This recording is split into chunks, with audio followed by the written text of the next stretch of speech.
Hello, True Health Seeker, and welcome to another exciting episode of the Learn True Health podcast. You're going to love today's guest. Allison Pelot is an amazing health coach. She's a former competitive athlete, competitive gymnast, and I love her style of health coaching, and I know you will too. As you're listening to today's interview, if you think to yourself, man, I would love to become a health coach. I'd love to learn this information for myself. I'd love to work with others. This sounds really interesting.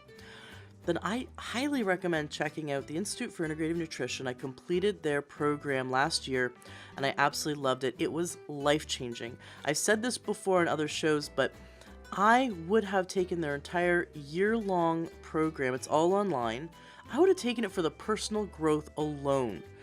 So, if you're someone who loves personal growth and loves this concept of health coaching and learning, diving into the health world and learning all different aspects of how we can heal our body with food and lifestyle changes, then you just absolutely would love the Institute for Integrative Nutrition's health coach training program. It's all done online, and it was organized in a way that a busy working mom or working dad could do it while still managing their family and their current job or career.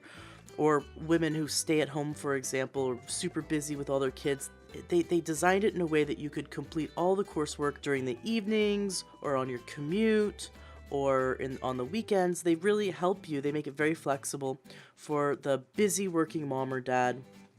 And so because of that, I was able to complete it while raising my toddler, while doing the podcast, while working full time. I was able to still complete their health coach training program.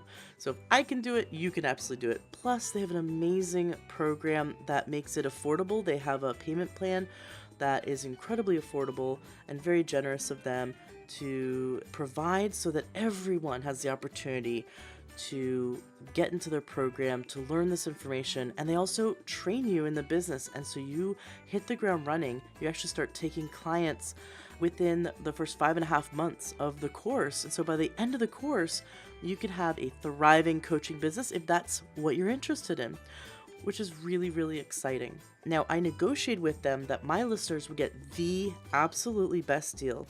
And so right now, for March, to sign up for the March class, you can get an amazing deal. Just go ahead and Google Institute for Integrative Nutrition and give them a call and tell them that Ashley James from the Learn True Health podcast sent you, and they will offer you the deepest discount, the deepest possible price. If for the payment plan, it's $1,500 off, and if you choose to join and pay in full, they're providing 30% off, which is an incredible deal for joining the March class. It's about to close. They're about to close the March enrollments. So if you want to get in with the March class, you should absolutely give them a call. The next class is opening up in May. So if you're interested, if after listening to this interview, you're like, man, I'd really like to learn more about becoming a health coach, then definitely call the Institute for Integrative Nutrition. They're wonderful people. Almost everyone that answers the phone is also a health coach, and so they're really knowledgeable, and I've found them just to be really generous and wonderful on the phone anytime I've called them. You can also go to learntruehealth.com/coach, and you will be able to, if you go there, sign up for a free module so you can check it out and see if it's something you'd be interested in. Excellent. Well, enjoy today's interview, and thank you so much for being a listener of the Learn True Health podcast. Welcome to the Learn True Health podcast. I'm your host, Ashley James. This is episode 241. Today we're in for a really big treat. We have with us Allison Pelot, who is also a podcaster in the health realm. And she is a health coach. She has a lot of interesting experience. We're going to talk about a lot of wonderful subjects today because I think it's great to pick a brain of someone who is also, like me, has interviewed many holistic healthcare practitioners. And she herself has a wonderful background in holistic health. So welcome to the show, Allison. Thank you. Thanks, Ashley. It's great. And I love your voice. I love listening to your show. Oh, I was on Thank your you. show, which was a wonderful experience. Yeah. It's called Integrate Yourself Podcast. So listeners can go to iTunes or their favorite podcast directory and check out Integrate Yourself Podcast. You'll find me being interviewed there, which is really cool. And you also you do a video podcast, so you can go on YouTube and you can watch us, which was a lot of fun. Yes. But Allison, I love your voice. Thank Just very you. soothing. So I'll try to match you, and we'll just have a very soothing experience. Thanks for sharing that with me. I really appreciate that. Absolutely. I'd love, Allison, for you to start by sharing your story. What led you to be this holistic podcaster that you are today, and also, I'd like to know your life experience that had you get really excited and passionate about holistic medicine. Yeah, thanks, Ashley, and thanks for having me on. I'm really honored to be on your show. I know that you've interviewed some really some big people in the field, so thank you. I my story is a long journey, and it really started out when I was an athlete and a gymnast for 20 years.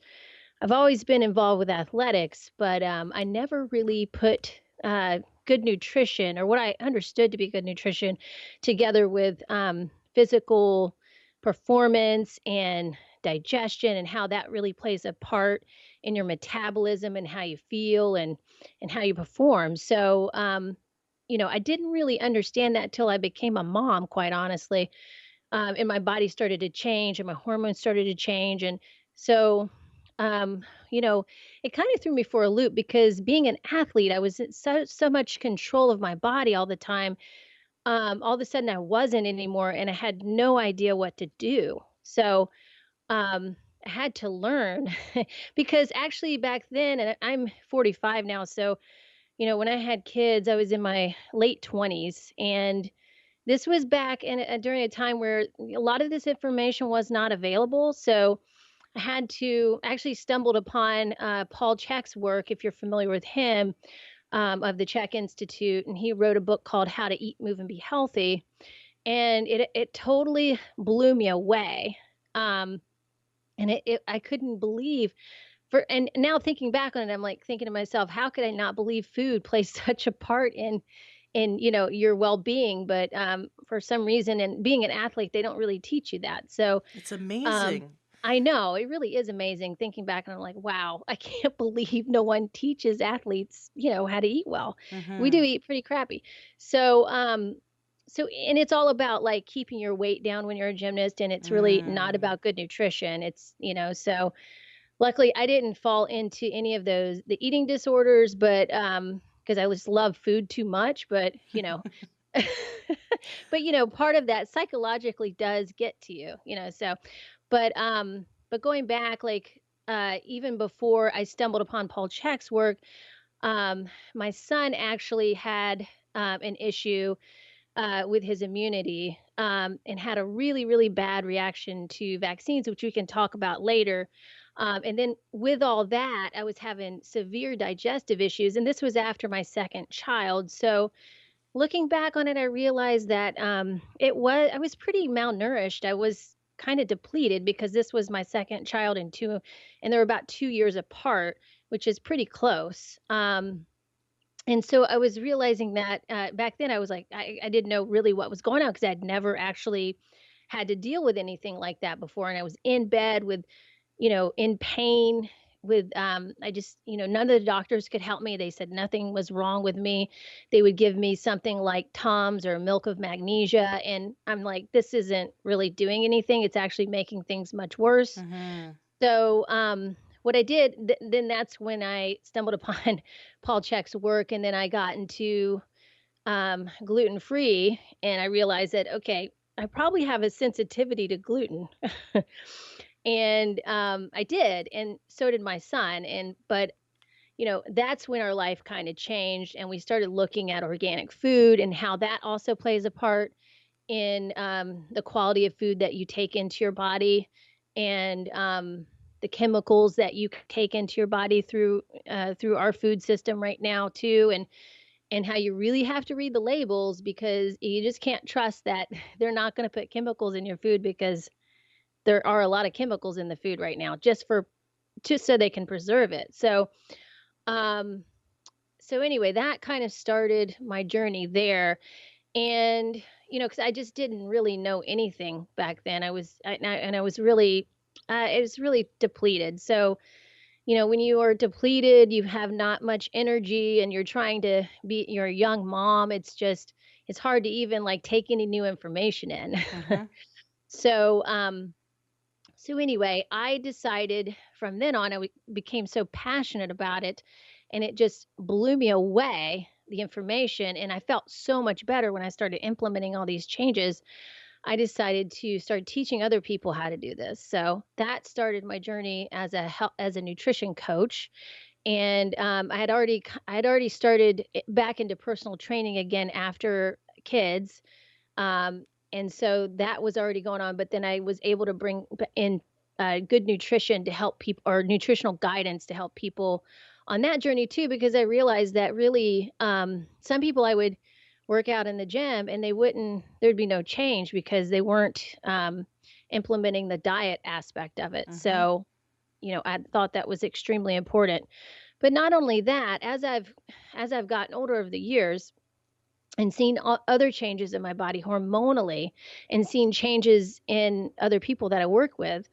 Um, there's other things that people really don't understand about, especially with women, about how our bodies change over time and how we need really good nutrition to keep all that in balance, and specific nutrition, actually. And a lot of the foods that are being marketed to people as health foods are actually making things worse, like digestion and even hormonal balance and that kind of thing. So I try to, what I do is I work to educate people on how to take in the foods the more nutrient dense foods, the ones that they might need for specific hormonal balancing, and teach them how to use those foods too.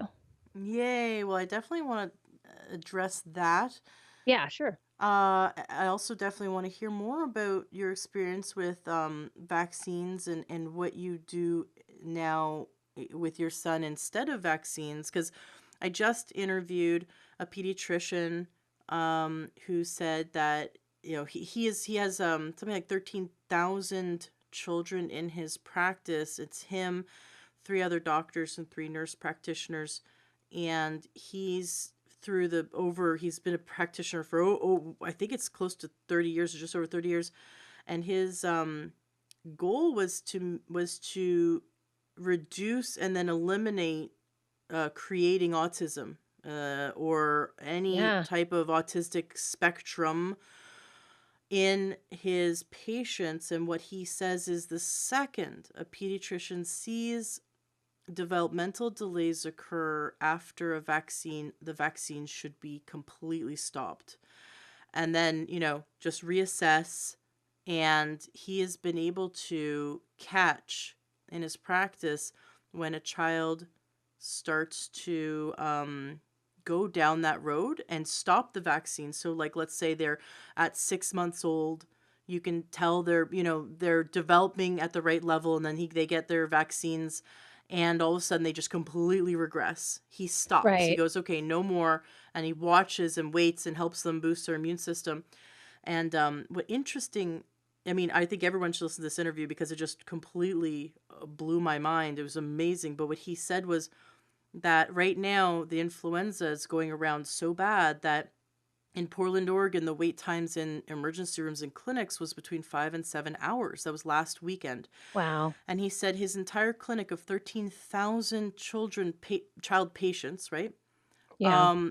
They went home early on Friday because no one was calling them going, hey, my son is sick or my daughter's sick and I need to come in. And he said that's because we, as an entire clinic, they teach their parents how to feed their kids real food Oh, and that's get amazing. them on vitamin D and eat real food. I mean, it's more complex than just go eat real food, right? Yeah, Which is yeah. what you teach people. We can Yeah. talk more about that too. And I don't know where you want me to start because there's so many There's things so that many I can things. talk about. Well, let me ask, you and your son decided to, this part of your beginning of your journey, you decided Yeah. to go gluten free. What prompted you to do that? Because I mean, I think there's just like the vaccine debate, there's a lot of people who don't believe that sensitivity is a thing. Some people think that everyone should not eat gluten. Some people think that's a total hoax. And then there's a lot of people kind of in between, like, well, maybe some people.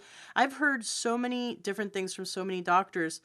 What symptoms did you notice before when you were eating gluten, and when you stopped eating gluten, what resolved in you and in your son?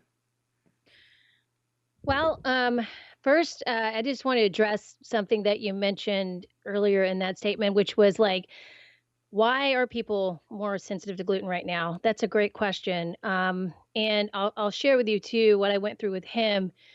But now I kind of know, I have a better picture because of the research I've done about why that is, why people are having such a hard time with it.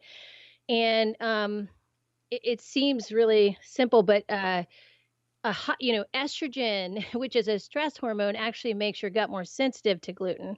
So if you have higher levels of serotonin and estrogen, which they kind of go hand in hand with each other, um, this is going to make you more sensitive to gluten. So just keep that in mind. And so uh, with my son, he was always in a really bad mood. He was crying all the time. You could tell he just didn't feel good. His stomach, you could tell he was having digestive issues. You just can when you have a young baby, you can tell when their stomach Mm-hmm. doesn't feel good all the time, right? Mm-hmm. And I breastfed him part of the time, and part of the time I gave him some formula, which probably didn't help, but I had to supplement a little bit because I wasn't producing a lot of breast milk, but I breastfeed him mostly at night, and so yeah, I don't know if he was getting enough food or not, to be honest, if I look back on it, but when he started to eat real food at the time, I was a young mom. I didn't know all this stuff yet, and I started giving him the what is it, the liquid wheat or oats or whatever they had, like some kind of I just started him on grains right away, right? Because it Mm. seemed like it was the most digestible. I mean, that's kind of what we did, and it's everything that was marketed to moms at that time was something that had to do with that had wheat in it, basically. And so to get him to start eating food, I mean, I started him on some fruits and vegetables, but I also had that in there too. So, um, it just was his belly was bloated, and I think what happened was he was 18 months, he got his vaccines. I think it was the MMR vaccine at that time, and we come home that week, and he basically he's throwing up and he has diarrhea all at once, like the next 3 days straight. Mm. And so I'm like, "Oh my god, I'm gonna need to take him to the doctor because this doesn't seem to be getting better. He's got a fever."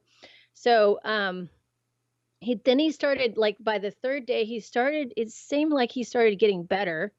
So I was like, "Okay, I have a doctor's appointment. I had a babysitter watch him for about an hour while I went to the doctor."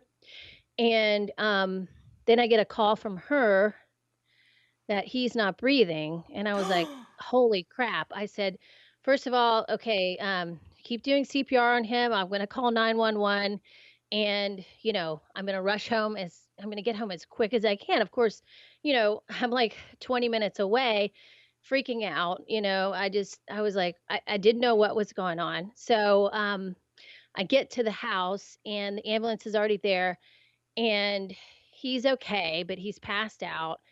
And come to well, I didn't really know, I still didn't know what was going on. And then he wakes up while we're in the ambulance, and I'm holding him, and he starts having a seizure. And I was like, "Oh, he had a seizure." She didn't realize it. She thought he was, because it kind of looks like he wasn't breathing. So, and I can see how you could mistake that. So he starts having a seizure, and then he passes out again. And of course, I'm freaking out. And we get to the hospital, and then he has two more seizures, and they do all these tests. They're getting ready to give him, they did every test you could ever imagine, and they're getting ready to do a spinal tap on him. I'm like, whoa. So they decided for some reason not to do the spinal tap. and then everything calms down, and he doesn't have another seizure after that day. And then I go back and I look at the paper, the vaccine sheet that they give you to look at, anything that could happen afterwards. And it says like 1 in 14,000 patients could have a seizure after these vaccines. Mm-hmm. So, I was like, "Wow, okay. Well, that had to be what it was." And they were trying to tell us that he was epileptic and all these Huh. things. And so, to make a long story short, we do all these things, and we meet with uh, the neurological doctor, and he's like, he's trying to say that he has epilepsy as well, and he wants to do all these tests and medication and all this stuff. And our pediatrician is saying the same thing. And then the nurse pulled us aside after a couple of days, and she was like, "What did the doctor say?" And we told her, and she's like, "Oh, yeah, they have to say that." Oh They're my required to say that. gosh. She's like, "Yeah, it was a vaccine." So we were like, and that was the moment that we were like, "Wow, what's going on here?" This is just felt it felt like a huge cover up, and Mm-hmm. no one wanted to, like, I guess they couldn't legally admit that that was the issue. Mm-hmm. So, that was the first thing that really opened my eyes. And again, I don't want to say that, people should, if people feel like they want to do a vaccine for their selves or their child, that is totally their decision. And my purpose for just sharing this story is just to let you know what my experience is, and that's why we decided, like the doctor that you just talked about, how he treats his patients, we decided not to do any more vaccines because we felt it would be much too much of a risk. Yep. So, luckily we didn't, because I kind of feel like if we had done that, he might be at risk for something like autism or some kind of autoimmune disease. Mm-hmm. So anyway, like years later, fast forward to when he's about 10 years old, he starts having seizures at night. Um, and this probably went on for about 2 or 3 years. These nighttime seizures, maybe every 3 months or so. And then finally they just stopped. And we don't know. We kind of guessed that that might have something to do with it. But that was another kind of weird thing that resulted. But yeah, that's my story with that. And that just opened my eyes up to kind of wanting to know a little bit more about the truth, and Mm-hmm. feeling very betrayed by authorities that I felt like I trusted at the time. S- So Exactly. yeah, Exactly. so Well, they say vaccines don't enter don't go past the blood-brain barrier, right? They say no, no, no, no, vaccines don't affect the nervous system. They don't go past the blood-brain barrier. yeah. How would they cause a seizure then? Well, if it doesn't affect the neurology of the body, then then why is seizures one of the anyway, that was just a question that was yeah. posed in the truth about vaccines, which I just rewatched the truth about vaccines because they were airing it last week. And for anyone Uh-huh. who's interested in watching it, they go to learntruehealth.com/vaccines and check it out. It's a great docu-series. It's not anti-vaccine, it's not pro-vaccine, it's pro-kid, pro-choice, like, and pro-health, and understanding when I say pro-choice, I mean the parental choice to choose what they want to choose, but to educate the parent, and that's your stance too. Educate the parent Yeah, and let them make the best decision. We need to keep our medical freedom. We need to stand up absolutely. for our medical freedom, and right now it's at risk. Yeah, There are states that will take your children away and force them to have chemotherapy and force them to have vaccines against your will and put you in jail if you want to exercise your right as a parent to look for alternatives. And I'm not saying just completely ignore modern medicine. I'm saying there should be no country, no government in the world that forces a medication or forces a medical procedure upon your child, when there are lots and lots of other alternative, safe, and effective remedies out there to explore. right. And you as the parent should have the ultimate right to decide which avenue you're going to choose. So I believe in medical freedom, and I believe that in educating the parents. So thank you for coming here and sharing that with us. We need to understand that that there are risks involved, that it's not all unicorns and rainbows when it comes to any chemically made, man-made chemical that we inject into our body or take in pill form. Or even supplements and herbs come with potential side effects. We need to understand what those side effects are. Absolutely. So, And yeah. when did you guys go gluten free? What was this after the vaccine scare?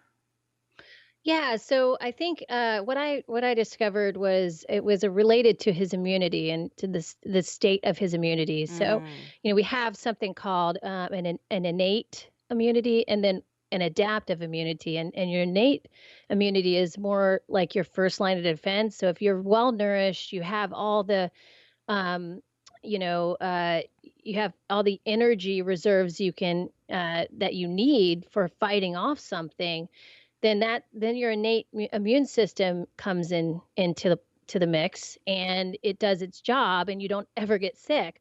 But the way the vaccine thing works is it works more on the adaptive immunity theory. So it has the metals and stuff in it, which actually, the are in there adjuvants. because yeah, and they're in there to irritate the body so that it can create an immune inflammatory response, which now we know if you continue to do that to the body, it just keeps that inflammation going all the time, right? It never really calms down. So that's when you get the autoimmune issues, and also, gluten intolerance and sensitivity to a lot of foods and stuff like that. Um, so I read something. I think when I got onto the whole Paul Chek thing, I read about organic food and gluten free living and that kind of stuff, and realized that he probably had sensitivity to gluten as well. So I felt like that would actually help him with getting the inflammation down and getting his immunity back on track. Mhm. So, and recovering from it, because that Mhm. is, again, if you're going to do, there's no judgment about people doing the vaccines. It's just a different way of going about like staying well. Like it's a more economically viable way to do it in our society. But if you want to actually like do it yourself, you can, I mean, there has been studies done that prove that really good nutrition and good sanitation are actually more effective. But you know, Right. Right. Well, and you think so about that's it, the route I went. this doctor that I interviewed said, back in like the 1980s, right? Uh-huh. 1960s, 70s, 80s, and before that, infectious disease was, even in the like 50s and before the 50s, infectious disease was the biggest problem. This in Yeah. pediatrics, that was like the number one killer in pediatrics, right? So, but think about now, he goes, now he is seeing chronic disease is the biggest problem. Infectious disease is almost completely off the radar. Right. Yeah. And whether that's because, actually most of it's because of our sanitation, that we're so good at, having toilets and washing our Yeah. hands. But he talked about how now, because the vaccines ramp up the immune system, like you said, and because we're no longer relying on our innate immune system to prevent illness, we're ramping up our immune system. We're kind of hyper driving it, pouring jet fuel on it, and so it's freaking out all the time from these Yeah. vaccines. And then what happens is we end up developing autoimmune conditions. He says the number one problem that we're facing in the modern world are autoimmune illnesses, and even heart disease actually is related. There's an autoimmune component to heart disease. There's an autoimmune component to cancer. Yeah. You could go down and look at the top 10 major, chronic diseases and see that there are autoimmune components to them. And so his whole thing is, he says, then see that the number one medication sold, and actually talked about the top five medications sold in the United States are autoimmune related. So think about it this way: it's a huge moneymaker. It's eight. He said this one drug, the top drug for autoimmune illness, to then suppress the immune system, is Mhm. an $18 billion a year moneymaker. So of course the Wow. pharmaceutical companies are highly motivated to give the vaccines, ramp up everyone's immune systems, get them to be have autoimmune diseases, and then give them the thing down to down regulate their immune system. Then years later, they're now going to develop cancer, or they're Yeah. going to develop chronic, infections, and so they get to then buy even more drugs from the from. So basically, the second we kind of get into the funnel of big pharma, we're going to be buying drugs for the side effects for the rest of our life. Whereas we can kind of back it all up and go, wait a second, I want out of this rat race, this crazy catch-22 situation, and I want to build up my body and my innate immune system so much so that I'm that one person out of every 100 that doesn't catch the flu every year. I'm that one person that doesn't catch illnesses when they come, when they get passed around, right? When outbreaks happen, my body is so strong that it fights it so well. So, Yeah. what do That's how you you want do? it. Yeah, what do That's what you you do to keep your family, to keep your children, and keep your family so healthy that you're not the one catching any of the infectious illnesses that might be spread? you're gonna laugh at this, but I feed them. We feed ourselves quite often, we try to keep our energy up, At least 3 times a day. at least, if not more. But, no, really, I think if you can I think that's the most important part is keeping your blood sugar regular, honestly. That's, like, the most important part of immunity. Mm. If you let your energy reserves get too low, you have nothing left to really, to for your innate immune system to work, and that's what it works with. So, really eating nutrient dense foods. I've been doing a lot of dairy this winter. That's helped a lot. I talk about digestive aids on my show, which is one we talk about a lot is the carrot, which, if you can work to eliminate endotoxins in the gut, that is really helpful for increasing your immunity, your natural immunity, but also it's going to aid in your metabolism, your metabolic function, your thyroid, all that. So, anything that helps your metabolism is going to help your immunity. They kind of go hand in hand. So, so that's one thing Maya and I are developing is a digestion for better hormonal balance course, and where we're going to help people because that's kind of where it starts. That's where it started for me, and I've learned since that it's really the most common factor in immunity and metabolic syndrome is our endotoxins. It's the amount of endotoxin that someone has in the gut. They're not pushing things through, they're not eliminating like they should, and things are just recirculating. And so that can be a huge burden on the body. Um, Can you describe what endotoxins are? And also then follow up, how do we eliminate them? yeah, so anything that's gonna cause harm to the body, like I mean, like estrogen can even be an endotoxin if it continues to recirculate any harmful bacteria, right? All the bacteria that you're supposed to poop out basically gets recirculated, especially if someone's constipated or if they're not pushing things through regularly enough. That can be that can make you sick really quick, actually. And if you think about like how people used to treat, I guess back in I don't know how long ago. I'm not really big on. I'm not great at reflecting history, but um, they used to do enemas on I guess in the 20s or something, that was a big healing thing for people. So it's always been a belief that, your healing and your health comes from a really good digestive system, right? Mhm. So, it all starts there. But I think what kind of where we've come with that, unfortunately, is we make it too difficult and it gets to be too complicated for people because we have all these elimination diets and then we have a ton of supplements that people are recommended to take, and that can actually make things worse. So I always recommend people just do really good nutrient dense food that's going to be great for your metabolism. Because if you can get your metabolism to raise and your thyroid to work better, then your digestive system is going to work better too. So endotoxins are endocrine toxins. They're endocrines that your body endocrine meaning hormonal toxins your body is trying to Yes. excrete out of your body. So like your liver, which breaks down your excess any estrogen that your body needs to get rid of, is done so through the liver. So the liver puts it into the bile. The bile excretes it into the small intestines, and you hope to Right. have your bowels moving appropriately. Like we should be pooping 3 times a day. And a lot of people think pooping 3 times a week is normal. Now that means that if you don't Yeah. poop 3 times a day, like, and good poop, not like diarrhea, but like a nice solid Yeah. bowel movement.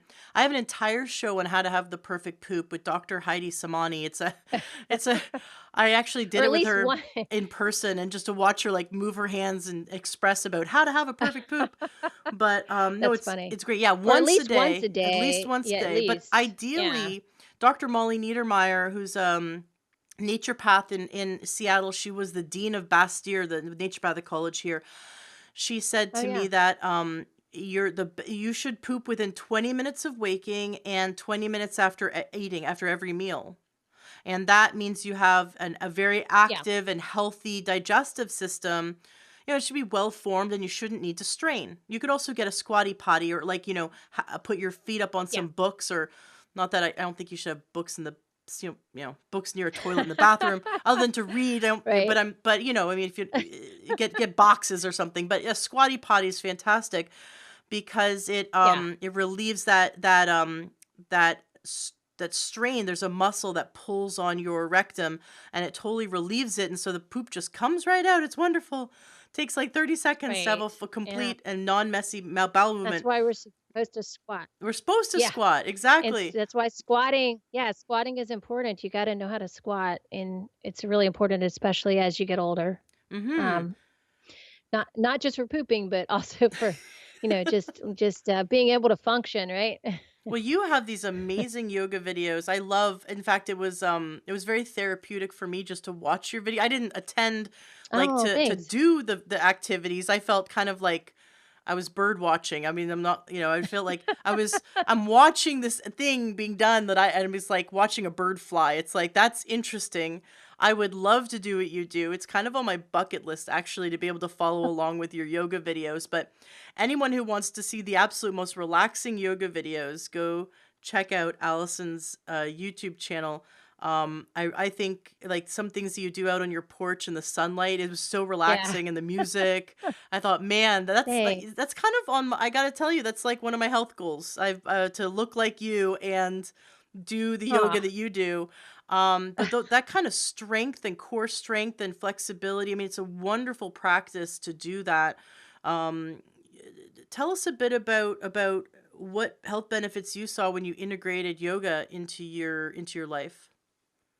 Well, I think that, mobility for sure and flex and then, maintaining that is really a big thing, especially as you get older, because that's what we lose. That's kind of the first thing we lose, and then really being able to, because I thought about it, like, with clients that I worked with, older clients that I worked with, and I think the number one thing that you need to really maintain as you get older is being able to get up and down off the floor. Like, and if you think about that, we rarely, with the furniture, we rarely do that. We sit more in chairs. We never sit on the floor. And so that's why I started doing a lot of videos on, like, how can you move on the floor? How can you get on the floor more often? You know, um, what are some easy things to do here? And that you just can do if you're winding down at night, or if you're getting ready to warm up for a workout or something like that. um, and that's kind of what really interests me, with that kind of movement. But also, it also calms the nervous system, Mhm. and which is huge. It's really important, especially. Just watching you, Uh, I became calmer, right? oh wow, that's great to hear. Yeah, it was very relaxing. I guess I because the mind cannot tell the difference between what's imagined, what's real, and the Yeah. body takes all the cues from the mind. So when I was watching you do this yoga, it was like my mind was telling my body, "You are doing this," and I felt Oh so yeah. relaxed. I felt like I had done that, what you did. I was just sitting there watching and listening to the music and deep breathing, observing, imagining myself in your shoes. But anyways, I found it highly relaxing, and I've never kind of been one to sit around and watch people do yoga. So I have to say, if you Hey. can't do yoga, watch yoga. It's relaxing. Hey, it's a start, right? Yeah, start somewhere. I mean, if it helps, it helps. It doesn't matter how you do it. But yeah, it's fun for me to teach people how to do that and just give them easy things to practice at home because I mean, I know everybody can't get to the gym all the time, and I feel like there's so many things you could just do on your own. It doesn't have to be a full-on workout. You can just work movement into your day. You can take a break while you're working at the desk and do a little movement or, take a walk or something. And it really just starts there, Mhm. and that's I mean, just moderate muscle building and movement throughout your day can be so beneficial for Mhm. every aspect. Yeah. Yeah, we have to build and maintain. I once saw an integrative doctor who said that, and she had been in the Olympics a few times, and she said, no matter what age you are, start building your muscle as much as you can. Like you said, moderate, because when you're in your 70s and beyond, that muscle mass that you spend your entire life building and maintaining, that is your immune system. She said that those who Absolutely. kinda like Yeah. get the cold and die, right? Those Yeah. had low muscle mass and their Right. body just had no reserves. But if you really spend the time, whether, it's weight bearing exercise, whether it's yoga, whether it's, spinning, whatever activities you love doing and you do it consistently and you're building and maintaining that muscle mass, that is your insurance so that in your senior years you are incredibly healthier than everyone else around you and able to fight off infections and keep your immune system. And so, if you do end up with an infection, that your body has all the reserves and the strength it needs to get through it easily, as opposed to it really knocking the wind out of you. And I thought that was really interesting because we don't, as a society, talk about like what can I do now and the things I need to do now in my 20s, 30s, 40s, 50s, and 60s to ensure that my 70s, 80s, 90s, and 100s and Yeah. beyond are um are really golden years, are really healthy and wonderful, because the conversation about preventive medicine is so limited. And that's why, like, I love doing what I do on this podcast. We're gonna kind of unlock that and uncover that. So what superfoods, super nutrient dense foods, do you recommend that everyone should consider implementing, adding to their diet? Well, if you wanna talk about muscle building, which I agree is really important, and it's great for hormonal balance. You'll have for women, they'll have less estrogen, which is really important. It'll help them produce more progesterone in the body. Mm-hmm. Um, and, just you'll just have more strength. You'll feel better in general, but it is a hormonal balancer. So, and women tend to have more fat as they get older. Even if if you don't look like overweight, you still don't have much muscle mass, right? So, the best food I can think of for that would be milk or dairy. So starting with cheese if you don't do well with milk, but it's got every macronutrient in it. It's a really great source of protein. So especially for people who have a hard time digesting a lot of meat because meat tends to have a high phosphorus level. So do nuts and seeds. Um, Milk actually has a really even calcium to phosphorus ratio. So, and we need lots of calcium in our diet as well. So, it's going to stimulate, it's going to help the bones, it's going to help build the muscle. Um, and it's just going to help overall with recovery because honestly, the biggest difference between an older body and a younger body is the rate of recovery. Um, because we just have, as you get older, you have less access to your steroid hormones, which are pregnenolone, progesterone, and DHEA for women, and it's pregnenolone, testosterone, and DHEA for men. So, if you want to get that kind of thing from food, dairy is a great source.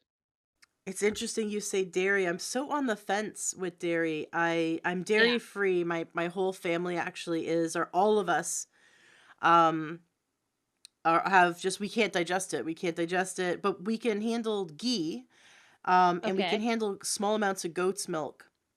Mhm. But we just can't handle it. Like, there's people who just can't handle it, and there's that controversy because, like, as humans, are we really supposed to drink the milk of an animal beyond infancy? And so there's that, and there's a big difference between cow dairy and human dairy, or breast milk. Mhm. Right. There is a big difference. So there's a lot of kind of controversy around whether we should or shouldn't. But what I do know is that some people feel amazing, really amazing, when they add organic dairy to their life. Yeah.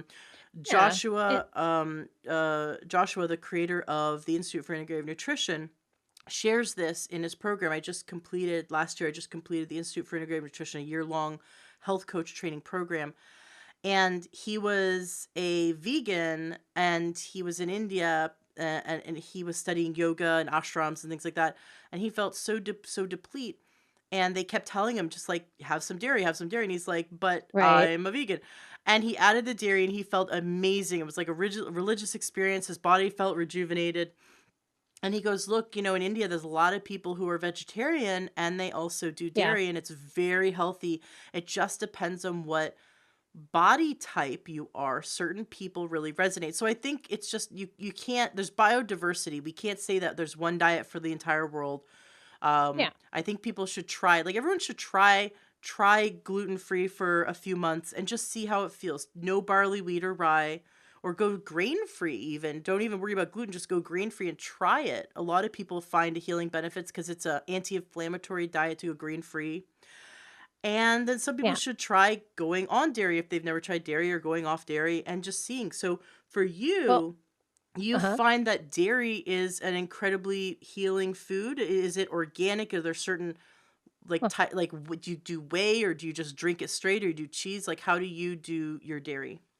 well, I'll share with you a little bit of information about dairy too, because I totally understand where you're coming from, and I've been down that road, and I've worked with clients on helping them get back on dairy, clients who don't do well on dairy or haven't in the past. And if you haven't done, it's different if you have like you have to kind of determine first if you do have a lactose intolerance, or if you just have high cortisol levels. Or an So allergy to someone, casein, right? An allergy to the proteins in it? yeah. So, usually it's a lot of times people are also sensitive to things they add to milk, like some of Mm. the gums, or it could be that, you're not. I mean, a lot of people are sensitive to milk that isn't grass milk, that where the cows are eating like grains and stuff. So you have to kind of determine that because there's so many options on what kind of milk you can have. Personally, for me, I do really well with grass milk, and raw milk I do pretty well with. I do well with cheese, but I had to train myself to do milk again. I didn't do well with milk before because I had um, cut so many things out of my diet for so long. I had high stress hormone levels, so I had high cortisol levels, high adrenaline. So I had to get that down first before I could start really taking milk in again, and I had to do it slow.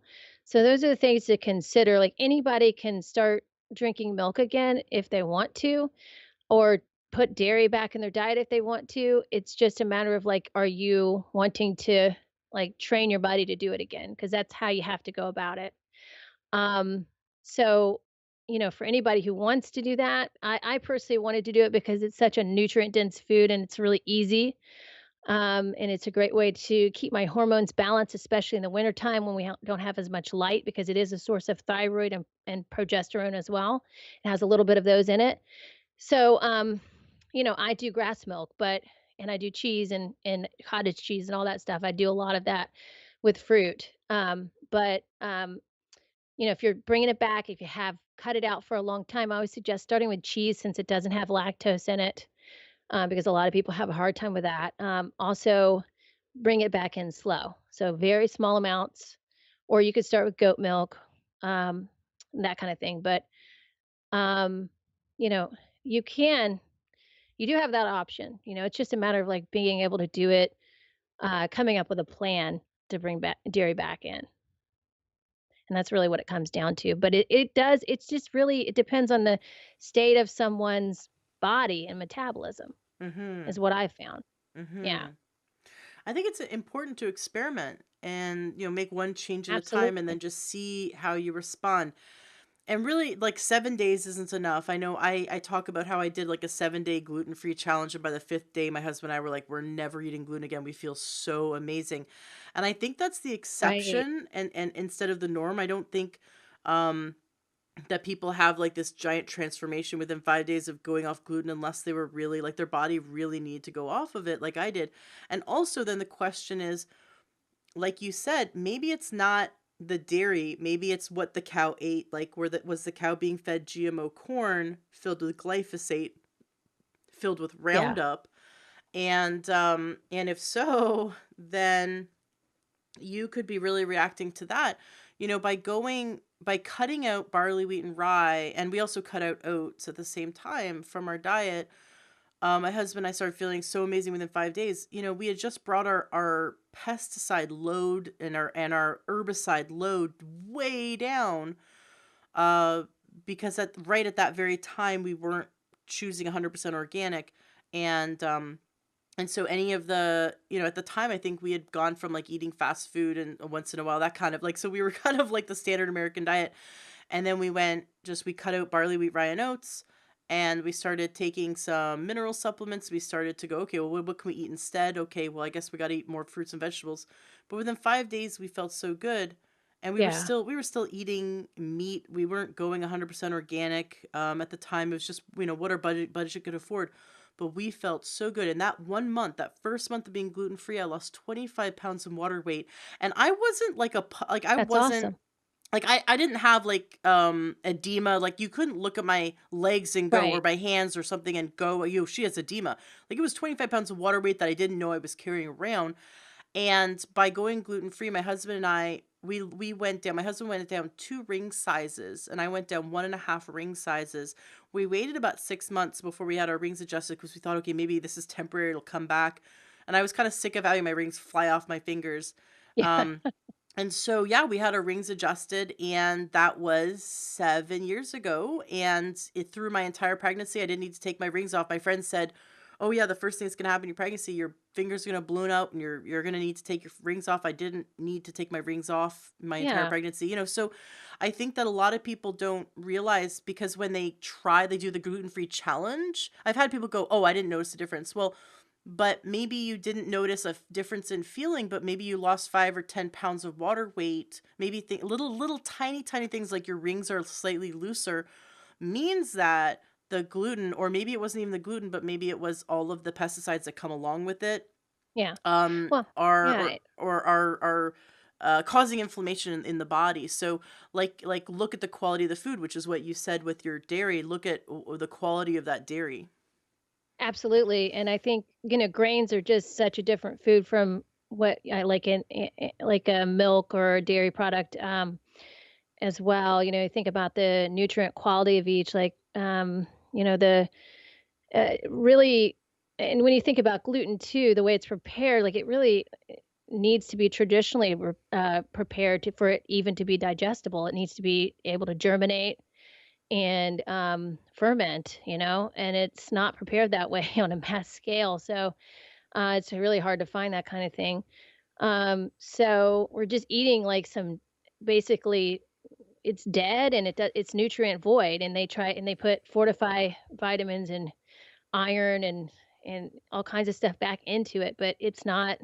It actually, there's nothing really nutrient dense about it, Mm-hmm. and then it's starchy, so it actually creates more havoc for your immune system as well as your digestive system. So That's really, it's the gluten is an issue, but it's also just the starchiness of it and the fact that it's a grain, which isn't easily digestible anyway. So Mhm.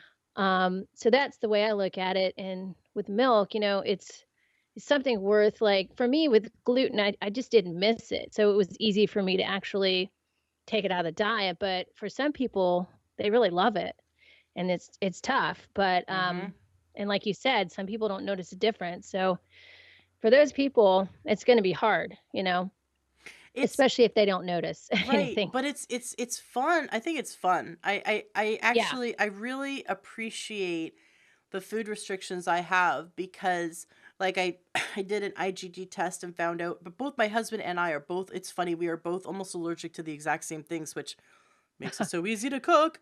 Wow, Except yeah. I'm allergic to bananas and my son every time he eats a banana just like acts like a crazy person. So I'm pretty sure he has my banana allergy. Um, and my husband can eat bananas, and I can eat eggs, and my husband cannot eat eggs. But other than that, we were both really sensitive to dairy and really sensitive to gluten, and Mhm. we're both allergic to anything from the sugarcane plant, which makes total sense because both of us had blood sugar issues in the past, and when we cut out we didn't know at the time we had an allergy. When we cut out all the sugar out of our diet, we felt like new people. We felt Yeah. totally amazing and and I now really appreciate the restrictions because it's like I get to be the food detective. I look at the back of the package and I go, is there cane sugar in it? Nope. Is there, are there all these harmful things in it? Nope. Okay, good. We can bring it home with us. Or even easier, buy a whole food. That's a broccoli. I can bring it home with me. Yeah, And exactly. and so before when I didn't have these restrictions, I could eat whatever I wanted, which then kind of I call it my brat, my inner brat, which would if it's like don't go grocery shopping when you're hungry. My inner brat would be like, That's too "Oh, late. I feel like chocolate. I Yeah, feel right. like pizza. I feel like," and then you're not making a choice from Yeah, you don't wanna go to the grocery store with low blood sugar. yeah, right? Because every food choice should be like, am I gonna build muscle with this, or am I gonna Yeah, tear down my immune system? Like, we need to take responsibility for that. It is fuel. We're putting fuel in our body, and every mouthful is going to either tear us down or build us up. And I wish I had learned that lesson sooner, but I'm glad I have it now. So besides dairy, what other things can we eat that are really nutrient dense that'll make a really big difference to our immune system? I would say fruit, and I really recommend tropical fruits. I know that it's not a thing right now also that people are recommending, but, I mean see, I already went down that road of, like, sugar detox and all that stuff, and I did it for years, and I just kind of ran into a brick wall with my energy and learned some things from Mm, that. So I realized that I really need carbohydrates in my life, and dairy is a really great nutrient dense food that I also need in my life. So for me personally, it helps. I've helped people come back from cancer treatment and with that, and these are all what I consider recovery foods because, even like with vaccines, you have to have a plan of recovery if you're going to get a vaccine. That's the thing. Like, mm, have a plan of recovery. If that, because some people have to do it for their jobs, or to travel. Sometimes you have to get a vaccine. So what do? You give yourself the right nourishment afterwards mm-hmm, to replenish that. So anything like fruits are great for also, progesterone production, which women really need to offset the estrogen, which is a stress hormone. And, estrogen, really the reason we have it is for the reproductive cycle. And then it's supposed to be excreted after we have that surge every month. But if it doesn't get excreted, if it continues to recirculate through the body, um, or if what helps actually excrete it is the progesterone that women have. But as we get older, we don't have as much progesterone anymore because we're not, I think it's like after the age of 35, it starts decreasing. So then you lose that ability. And so even if you don't have more estrogen, then you still don't have the progesterone to offset it. So it creates more stress in the body.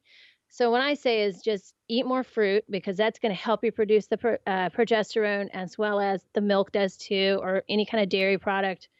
The carrot will help aid in digestion. It will help take out the excess estrogen. And I would also say like bone broth, gelatin, those kinds of things are really healing for the gut. Shellfish. I'm a big advocate of oysters. I think it's really good, and liver once a week. Those are good sources of vitamin A, which you need thyroid and vitamin A to convert cholesterol into pregnenolone and progesterone. So, those are the things. Those are kind of what you call, I guess, the superfoods that I would recommend to keep your immunity up and keep your hormones balanced.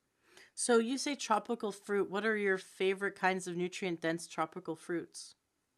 Well, I really, it depends on the time of year, but I really like pineapples, papaya. I love oranges. Sometimes you can get oranges, sometimes you can't.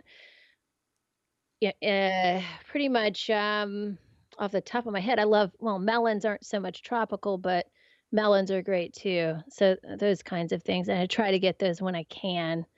Mangoes, not so much because they're a part of the poison oak family, so I kind of don't eat too much of the mango. But I think for people who are around mangoes and they're eating them all the time, it's fine. But if you just have them every once in a while, it might not be great. It just depends on the person.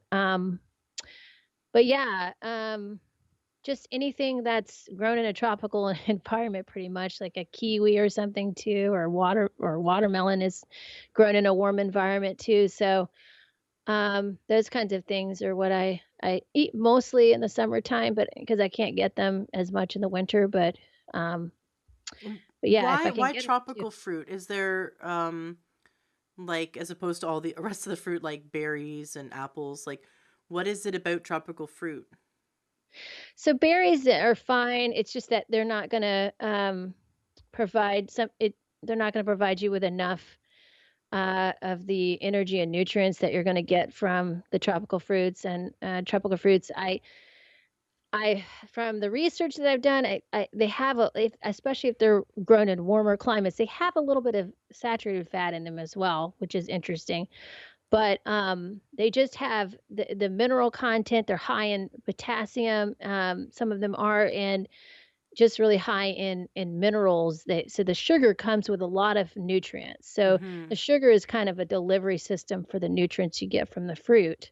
Mm-hmm. But but yeah, it's going to be anything that's sweeter is going to be better for you too.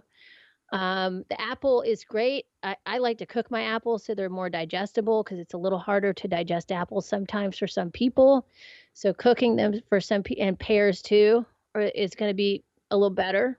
Um, but yeah, I mean that's again, I've gone through all that other stuff in my life and have come full circle to this because this is what I found works well for people, especially when they've hit a brick wall, nothing else is working. Um, especially with their energy, their thyroid, their metabolism slows down. These are the kind of things that help get the metabolism back up. So, and it's worked well for me too, just on a personal level. Got it. And you mentioned carrot as well, Yeah. like Bugs Bunny carrots, right? Yeah, yeah. So the carrot is interesting. So it actually has what's called, I guess it's called a mother fiber, but it's got an antibacterial, antifungal property to it since it's grown in the ground. So it has to have that to survive. So what it does, if you actually eat the carrot raw, it has the ability to kind of suck out or absorb the endotoxins in the gut and pull them right out, kind of like a natural antibiotic or like the what same thing kind of charcoal does, that kind of thing. So um, it's really a great tool because it doesn't cost that much and it's easy to eat. It's easy to do every day. You can also make a carrot salad with it, like I do. Um, you can take apple cider vinegar, a little coconut oil, a little salt, and actually shred the carrot lengthwise and eat it that way. That's Mm-hmm. also. pretty good if you Yummy. get tired of eating a carrot. So yeah, that's it's a good digestive aid. So if you look at some traditional foods, like especially if you go to like Asian restaurants, they always have a little bit of carrot in on one edge of the plate, you know? And Mm. so that's because it's a really great digestive aid, and that's what the purpose of it is. But yeah, so if you have high estrogen levels, it's great to do every day. What about juicing carrots? Can we juice some organic carrots and get the same benefit? That is a really good question. I have people ask me that all the time, and I would say no because it's high in carotene, and you don't want to like normally when people juice carrots, they'll juice more than one, and so that's a high dose of carotene. But the other thing about it is, then you don't really have the fiber anymore. Um, so the fiber is actually super important in the mix. You need the fiber to pull out the endotoxin. So I could make a smoothie with a carrot. You could, but you really, again, like, it depends on how you're gonna have chunks, and that isn't always appetizing, you know? Well, I have a Vitamix, so Yeah.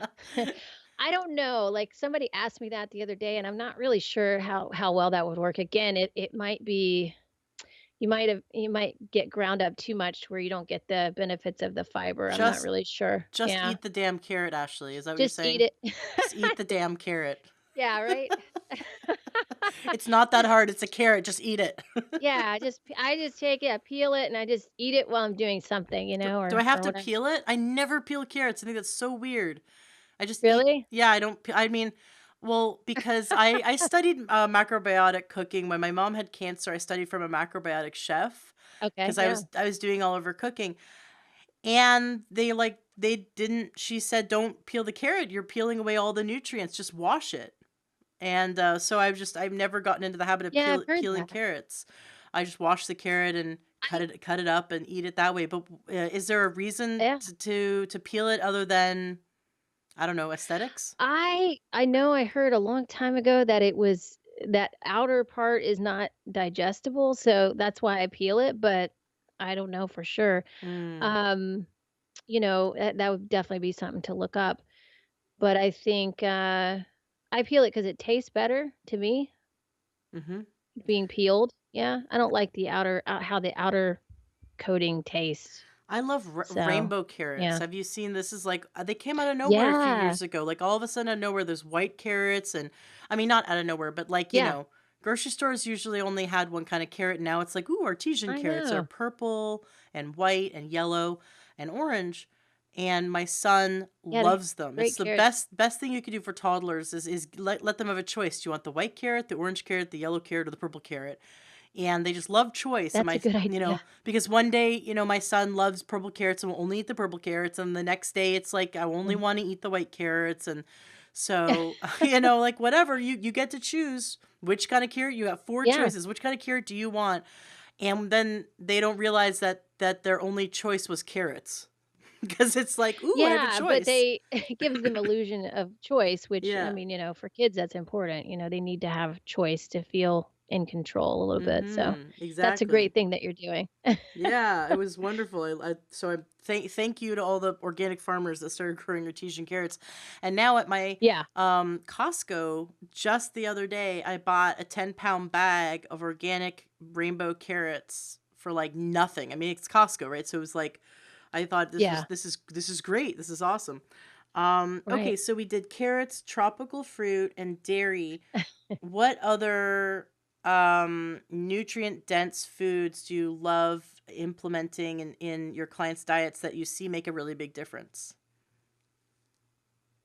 Yeah, so, I would definitely say bone broth and, gelatin, So if someone is eating meat, gelatin like a gelatin supplement, which I recommend Great Lakes because I've been using it for Mhm. years, and it's one of the highest quality, Mhm. gelatin. I don't know much about a lot of the new companies that are making it. I don't know where they're getting it, how they're Mhm. producing it or anything. I do know about Great Lakes, and, they've always been the same. I think I've known about them for, like, 10 years now, so I use them they're a hydrolyzed gelatin in my cooking. So if I'm making like tacos or, doing some grass-fed beef or something, I'll sprinkle some gelatin on it because it will help Ooh. with the digestion of it. So Mm-hmm. for people, especially if you have a hard time digesting meat, because it's, it can.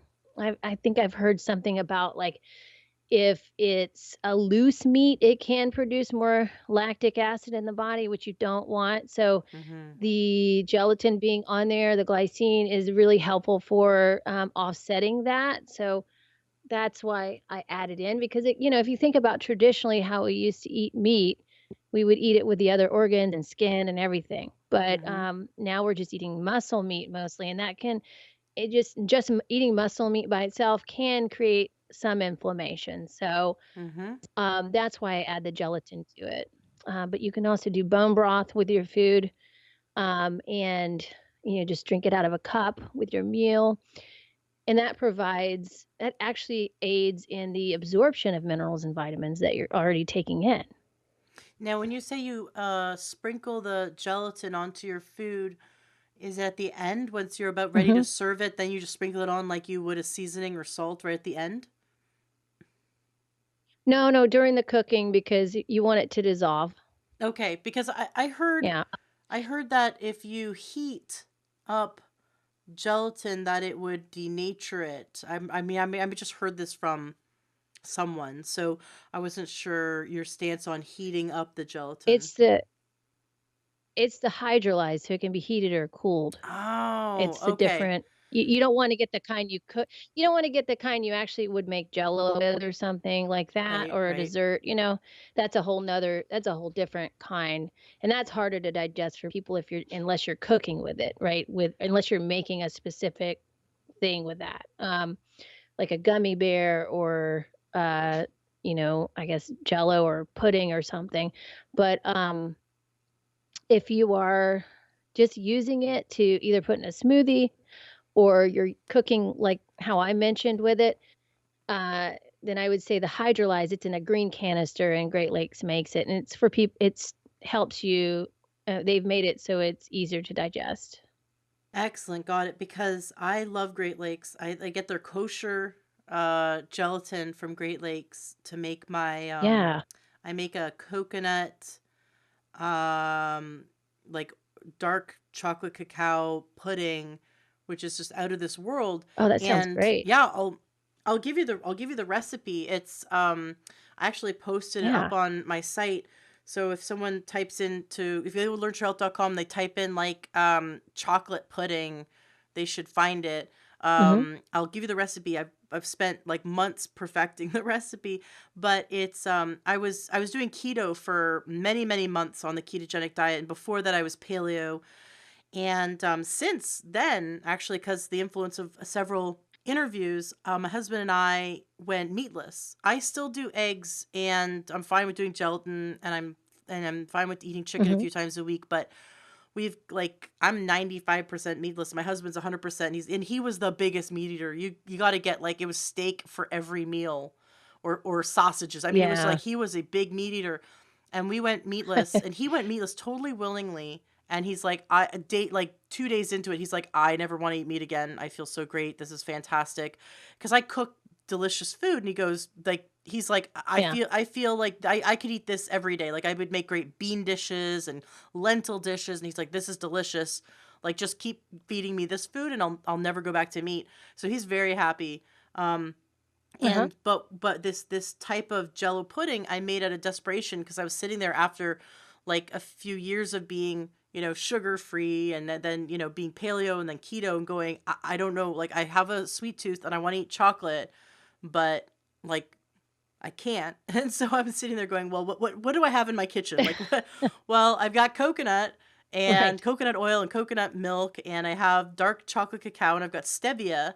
If I would take those ingredients, Uh-huh. and if I add really high quality gelatin to it, like a collagen, then I can make this delicious dessert. And my son, who's a toddler, loves it. He's never eaten junk food before, so he doesn't really know what ice cream is, but we call it ice Mhm. cream. And so he'll ask for chocolate ice cream, and so anyone else would just think we give him ice cream all the time, but he'll eat it as a meal. And I know that it Yeah. has healthy fats in it, that it has really healthy digestible protein in it.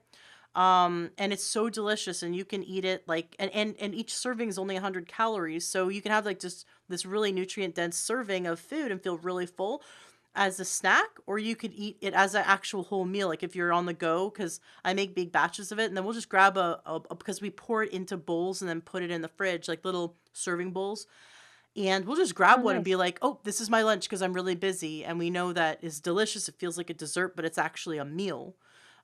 So yeah, I'll totally send you the recipe. It's on my website. Yeah, And please. but I love Yeah. that you also agree that this type of gelatin, this specific brand, is you've found that to be really high quality, because I did as well. Um, and I just Yeah. noticed that my hair and my skin, and my husband noticed it too, that our nails are like indestructible now.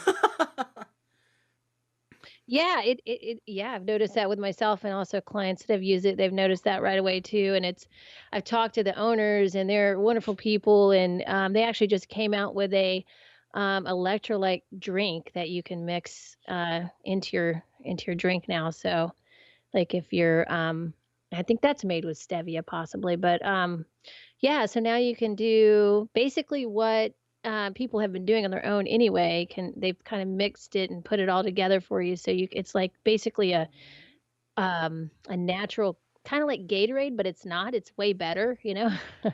But it's got all the components of Gatorade in a way, except for I think Gatorade doesn't have protein in it, just sugar and salt. But um, the Great Lakes has electrolytes, but I think the gelatin is in there too. So Oh, interesting. I'll have to yeah, look it's into that. interesting. Very Yeah, yeah, cool. Awesome. Well, let's see yeah. here. We talked about the vaccines and the hormone. Is there anything else you want to discuss about hormone balancing through nutrition? So we implement all these Well, nutrient dense yeah. foods. Is there anything else that we should be aware of? Um, I don't know. Did you have any questions about anything we talked about? Do you have a few days? That's what I thought. Yeah, I know. It's very different, like, but it's just that there's the conclusions I've come in with after just being in this for so long and experimenting with myself, you know. So Hmm. but I think that everybody has to find their own truth in their own way for what works for them. But I think the whole underlying thing is, foods are, nutrient dense foods that you can easily digest, but also you need to be eating pretty frequently, keeping your blood sugar levels up, and just make sure you're not, basically starving yourself. You're giving yourself enough energy to combat stuff that you come in contact with, to offset the stress and recover. That includes exercise, that includes emotional stress, that includes being on the computer, using your brain a lot. So all of those are things we have to consider Hmm. to recover from, Hmm. right? So and then a lot of that doesn't people it doesn't even cross people's minds that that's like a stress, but it is. And it's not so much the stress that we have to take out of our lives. It's more about like, how are you recovering from it? Do you have a plan for that? And that's my whole point is like, you know, um, you pretty much can eat anything if you have no stress in your life, you know? It's so funny you said that. Yeah. Um, Dr. Brooke Whites, who I've interviewed and actually I did some filming with her. I have this series on my website. I never talk about it. It's funny. I filmed with a bunch of local naturopaths and created like a 7-day free video series. It's a free doctor course. So Uh-huh. if you go to my website and you go on like the sidebar on the left, there's a bunch of boxes, like looks like ads, but they're actually a bunch of things I give away for Okay. free. Oh, And one of nice. them, it just says like take the free doctor course, and it's like it's naturopaths teaching people, like the videos from naturopaths teaching for 7 days. So Dr. Brooke Wrights is in there, and it's so funny because she said in one of the videos, she goes, uh I've noticed that every patient I've had that goes to Hawaii on vacation, because like we live in an area where it's more affluent, or we live close to like Bellevue and Redmond and Washington, and so Mhm. so she sees patients who would like go vacation a few times a year in Hawaii, like no big deal. Yeah. And she goes, every time she has a patient who has chronic health problems, the second they go to Hawaii, they all clear up. And so she made a joke that she's going to start prescribing going to Hawaii. Yeah. But it's so true. Well, When the stress yeah, goes away, like, so the yeah, body can really handle so much, like even kind of not eating 100% good when we have yeah, no stress. So either you live a no stress life and you eat whatever you want, or you have a stressful life and you really have to have a plan. Like you said, manage your yeah, stress, prevent illness by practicing preventive medicine, keeping up on your nutrient dense foods, and doing daily activities like exercise and laughing and hugging and yeah. meditation and breathing that help to manage and bring the stress down so that you can prevent a lot of disease. So I love that you Yeah, said that. positive. Being Yeah. positive is like one of the best things you can do too, is like getting into that positive mindset, which is what you teach people. It can mean it can make all the difference in the world. And if you can Mm-hmm. just even trust your own body's healing abilities, trust that your body can do the job, that's a huge step forward because, a lot of people are starting from a point of like not having that trust that their body can do what it needs to do. And so that's a then they just kind of hand their power away when they do that. Mm. So, you know, it, it does start with your mind, but you also, I think, if you have a lack of energy, you don't have enough energy to even like consider that, like there's Right. not even any energy to even do the research and so just building your body up first is kind of the first step. And then for me, like I kind of just went through this time period of training my brain to think more positively and just focusing on the more of the things I wanted to focus on, because if you think about society, there's a lot of options on things we could think about, right? Do we Yeah. have to think about them all? Not really, like, and there's not much power we have over a lot of things. So the things that you focus on should be things that you care a lot about and that you're passionate about, that are fun for you, that give you joy. So that would also be a big thing. And I think also part of the reason Hawaii is so healing for people is because there's sun.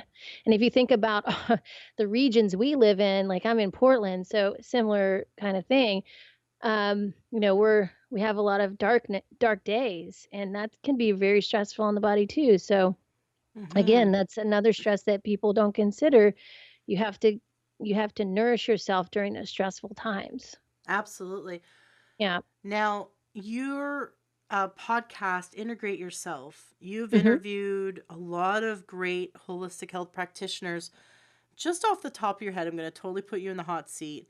What are some lessons that you've learned and implemented into your life because of the interviews that you've conducted? Well, that's a great question because I learn I'm surprised by how much I learn Mm-hmm. with every interview. It's amazing. And Isn't it? that's I yeah, agree it with really you. is. I'm just like, wow, this is like I don't even have to go back to school. I could just do this podcast and be totally good. But yeah, one of the things that I can kind of share, I definitely the interview we did with Maddie Moon a while back was really, it stuck with me. How she talked about the beginner's mindset Mm, and just really approaching everything with a beginner's mindset, not just saying, well, I already know that, and just discounting it, coming to it and say, well, maybe there's something I didn't know about that, and being open to listening to someone, because that's really the only way that we're going to actually be able to connect with each other, if we have a beginner's mindset with each other and just kind of, accept that we don't know everything. And maybe someone has a different experience of it that's really super interesting.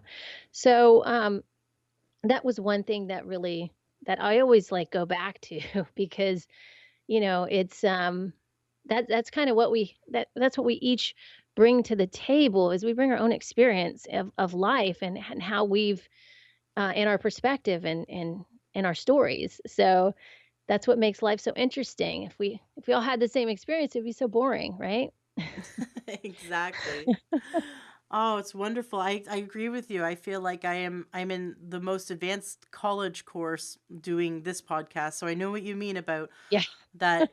Don't you feel like you're a listener of your own show sometimes? Like I feel like I'm a Yeah. fly on the wall appreciating my own show. So Absolutely, I and think there's that's nothing wrong with that. funny. That's so great. That's so great, you know? I was just watching, I just found this show on Netflix last night called Comedians in Cars Getting Coffee. It's hilarious. It's a Oh, I saw the preview for that. great Yeah. stress reliever. I highly recommend watching things that make you laugh Yeah. as a stress reliever. So this is all related to health. This is very health related.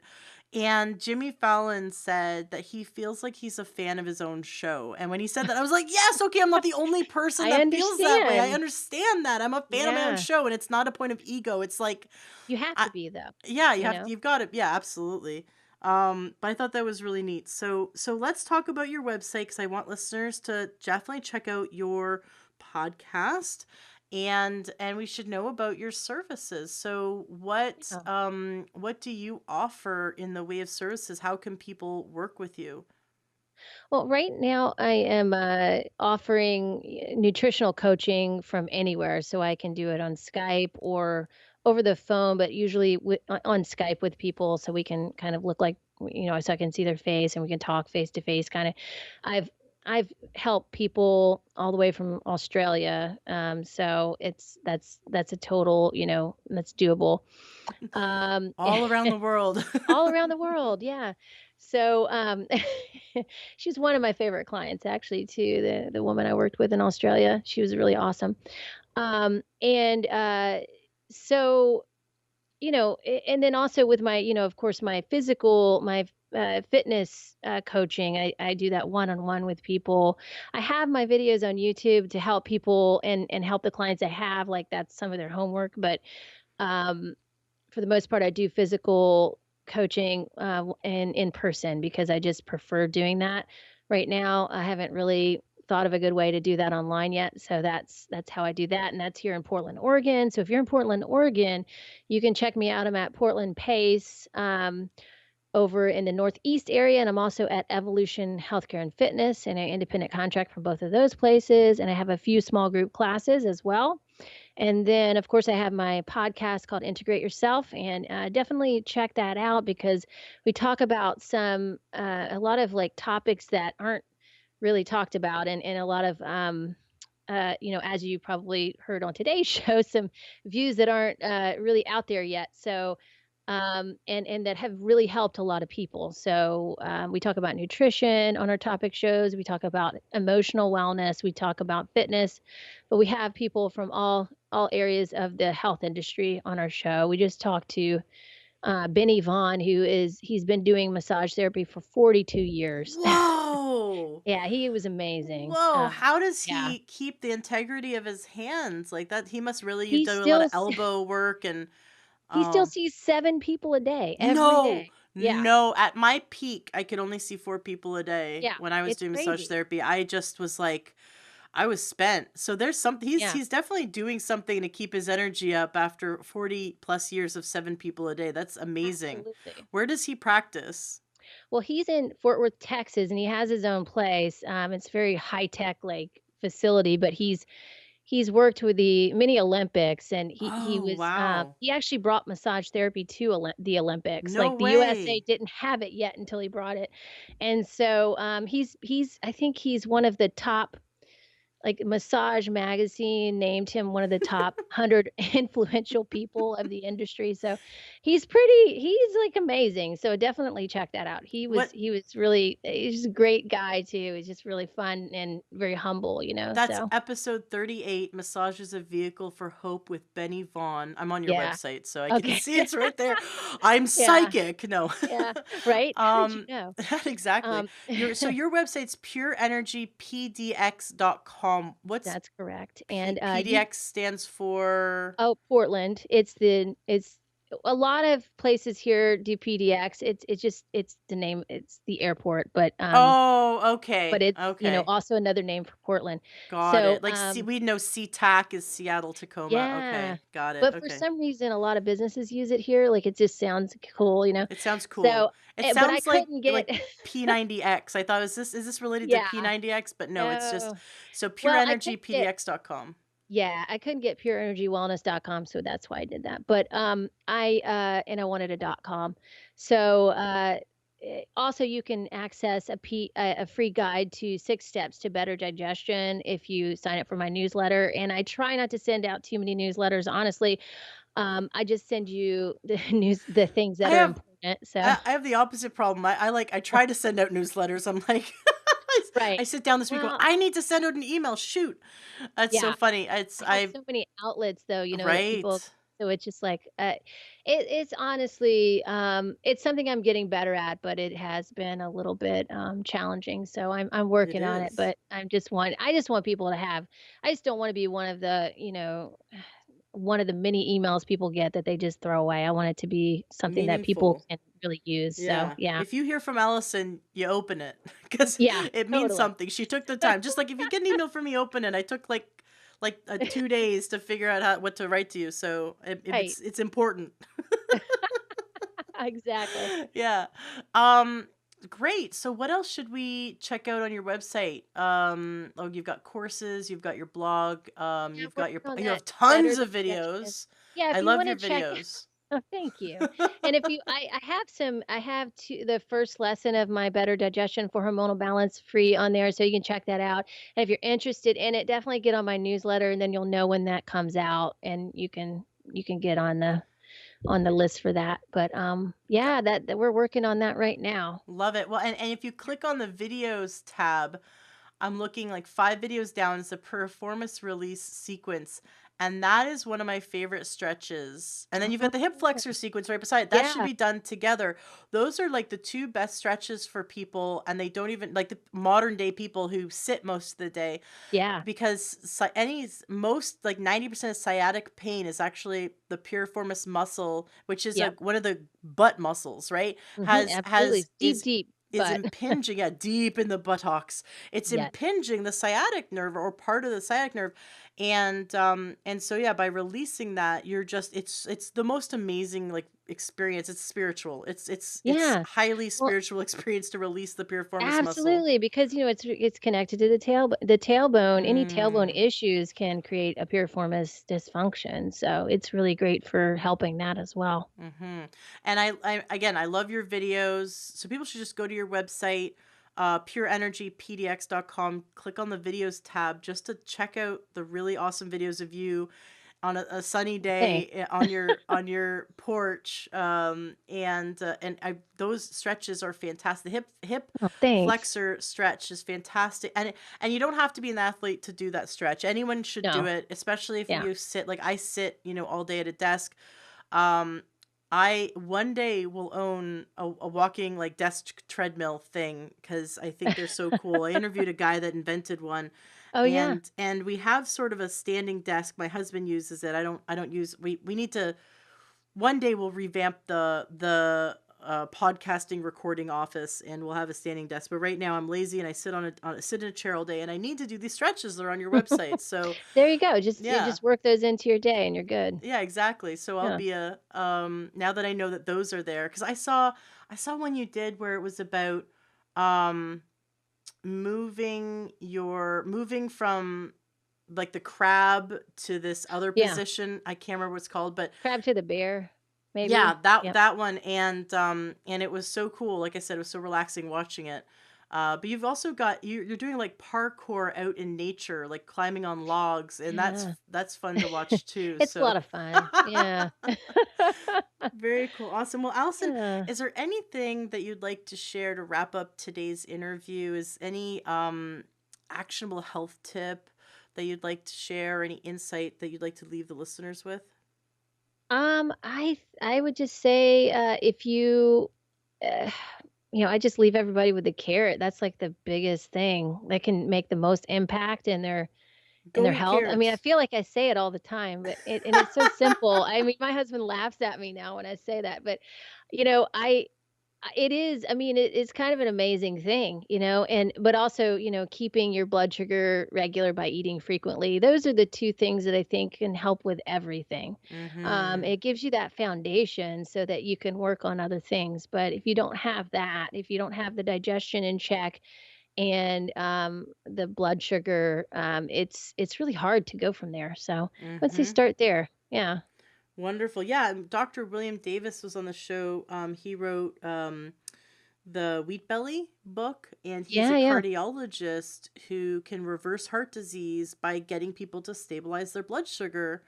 And how he gets Yeah. them to stabilize their blood sugar is he gets them off gluten, and he gets them off actually all That's a great grains. idea. Yeah. And I'm sure he would approve of carrots, but he gets them eating a glycemic friendly diet where they're with balance, they stabilize their blood sugar by eating foods that slowly release glucose into the bloodstream as opposed to that really big spike. He says even oatmeal you think is something healthy, even that steel cut whole grain oatmeal Yeah. um will spike your blood sugar. It will. And so he just looks at, it's like, just if you can maintain, don't dip down, don't get low blood sugar, don't get high blood sugar, maintain healthy blood sugar throughout the day. He goes, Right. you will prevent heart disease, you'll prevent diabetes, you will bring down your inflammation. So Mm. everything you're saying is just right on par with so many health experts have had on the show. And I think you said it in a new way that helps people to understand, Yeah. like, it's okay to eat through, like, eat 5 times throughout the day, eat, always have some carrots on you, like, it's okay. I Yeah. think sometimes people are afraid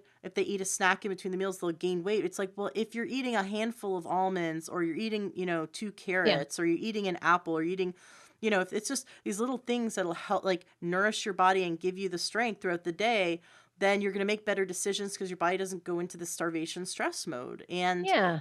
so there's so many health benefits to managing and maintaining healthy blood sugar. Even if you don't have diabetes, you don't have to worry about that. Just maintain energy consistently throughout the day. So I love that you bring that, a reminder for us to take the time to nourish ourselves and don't skip meals, don't skip breakfast, and snack often on healthy foods. If you don't know what to snack on some carrots, right? Yeah. Carrots and cheese Carrots and cheese. Okay, and there. fruit. Sounds delicious. Those are the easier things, yeah, Yeah. to think of.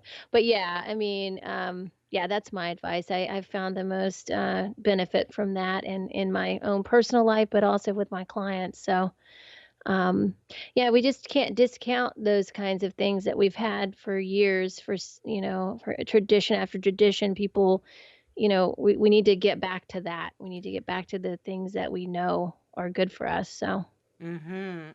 yeah, Allison, it's been a pleasure having you on the show. Please, listeners, check out thank you. Integrate Yourself podcast. And you'll be hearing her and her co host and some amazing interviews. Allison, it's been a pleasure having you on the show, and Oh. you're welcome back anytime if you have any new and wonderful things to share. And you are welcome to be controversial here. I know my listeners love it because I love Thank it. you, Ashley. It's been a pleasure for me as well, and the invitation goes to you on my show as well. If you want to come back on, we'd love to have you. Awesome. Thank Yeah. you. Okay. Thanks, Ashley. I want to tell you about something I really believe in, which is nutrition. On my show, I get to talk to specialists throughout the entire health universe: chiropractors, herbalists, naturopaths, mental and emotional health coaches, and licensed healthcare providers. Amazing pieces to the puzzle we call health. All of these, of course, are supposing that you're actually eating. We, we eat to get all the raw building blocks our body requires. And that's where the problem starts. There's no more food in our food, right? I think everyone knows about the deficiencies in our soil that our food is grown in. Those deficiencies are passed down to us unless we can supplement. Which brings me to takeyoursupplements.com. These people work with my go-to doctor, my go-to naturopath, for all my supplements. I've used them for 7 years. My family and I love them. They work. And if you'd love to address your nutrient deficiencies and figure out what supplements are right for you, then you definitely want to go to takeyoursupplements.com. You put in your information, and within 24 hours, one of their health coaches contact you, and for free, will talk with you and figure out exactly what supplements are best for you, the highest quality for the lowest price that fit into your budget and address your nutrient needs. They're amazing coaches. I've known them for years. I love them. They're wonderful people. They have a huge heart, and they really want to help you to dial in your supplements and your diet and your lifestyle to achieve your health goals. So go to takeyoursupplements.com and put in your information now. That's takeyoursupplements.com. You will be very happy you did. Hello, True Health Seeker. I have a very exciting announcement. I have spent over a year, I've spent about 14 months collecting all of my information that I use with my clients for ending anxiety, and I created an online program. I'm very excited about it. We just launched it. And for you, for free, I have a webinar where I teach you 2 powerful mind tricks for removing anxiety, ending worry, and controlling fear so it stops controlling you and your life. In my free webinar, you will learn what causes anxiety and how to stop it, the science behind the mind-body connection, overcoming fear of public speaking, getting unstuck, ending that fear of things not working out, ending procrastination and overwhelm, and feeling excited, grounded, and calm instead of fear and worry. I have so much to teach you in my free webinar, and I'm really excited for you to come check it out. Go to freeyouranxiety.com/webinar. That's freeyouranxiety.com/webinar, or look in the show notes of today's podcast and you'll see the link there so you can jump into the webinar and learn all these wonderful, powerful tools that will end your anxiety and create excitement and happiness instead. Go to freeyouranxiety.com/webinar and sign up now, and I look forward to seeing you in the next live webinar.